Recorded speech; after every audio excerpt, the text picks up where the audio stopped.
We changed planes in Dubai, which was a bit of a letdown. The plane was older, smaller, and in poor repair. It also had empty seats, so we were unceremoniously bounced from business class. I didn't mind, but Alice was offended. She'd fought hard for the upgrade and figured it should apply all the way through. No doubt a host of conciliatory sky miles were in the offing. At any rate, Alice and I suffered the 10-hour flight to Lusaka in coach. Actually, Alice suffered not at all, sleeping most of the way. I had the window seat because Alice likes the aisle so she can get up and walk around and stretch her back and go to the bathroom without having to climb over me. She doesn't, of course. She goes right to sleep, and I have to climb over her. When I do, no matter how careful I am not to disturb her, she always stirs slightly and says, "Move," which freely translated means, "This will be in the divorce complaint," and "Guess who ain't getting nothing on this trip." I can't sleep on planes. I sit and watch movies, my attention span ranging anywhere from 80% to 0. 80% is me wide awake and fully alert and missing things only by being what Alice likes to call dull and vague. Luckily, with Alice asleep, there was not apt to be a quiz on the movie, so I watched with total assurance, if not total comprehension. I didn't see the girl, by the way. Not that I was looking, she wasn't there. Clearly, she and Mommy had purchased business class and were still there, driving home the point, as if it were necessary, that a girl like that was out of my class. I also spent a lot of time winding my watch. I have the old-fashioned wind-up kind. Well, actually, it's self-winding. What I mean is there's hands and numbers and you have to be able to read it, a skill probably only a generation away from being extinct.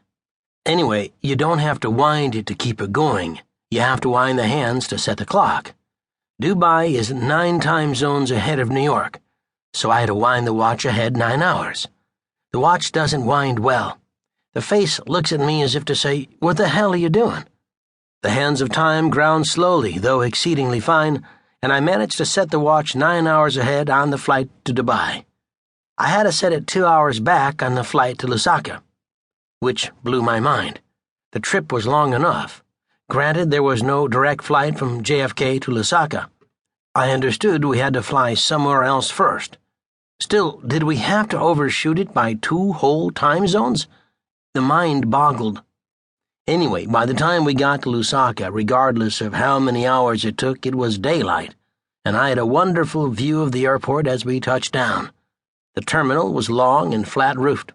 In front of it were a number of planes, all small single-engine prop planes, with the possible exception of a twin-engine or two, not significantly larger. We came to a stop in front of them and sat there on the runway.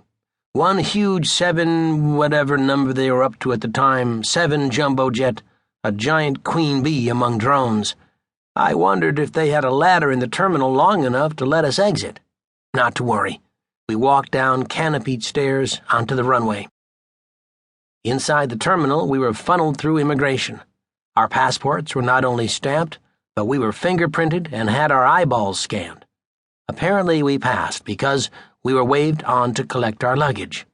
I had doubts whether business-class luggage downgraded to coach passing through umpty time zones and doubling back on itself would survive, but it did, and we lugged it to customs.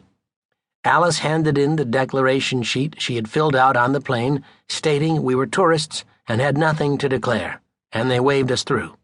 They never checked our duffels or backpacks. That was nice, but I couldn't help thinking of all the current prescription bottles Alice had insisted I get for every pill I brought, having read that Zambia was tough on drugs and you could get busted for a Sudafed. We emerged from customs into the main terminal, where an eager young man in a Clemson safari cap held up a large sign on a stick, which also read Clemson Safari. He was a skinny black man in safari shirt and shorts, clean-shaven, bright-eyed, with the whitest teeth outside a TV commercial. He had already snared 4 tourists and was looking around for fresh game. "Clemson Safari?" Alice said. The young man looked as if that were the most wonderful thing he had ever heard.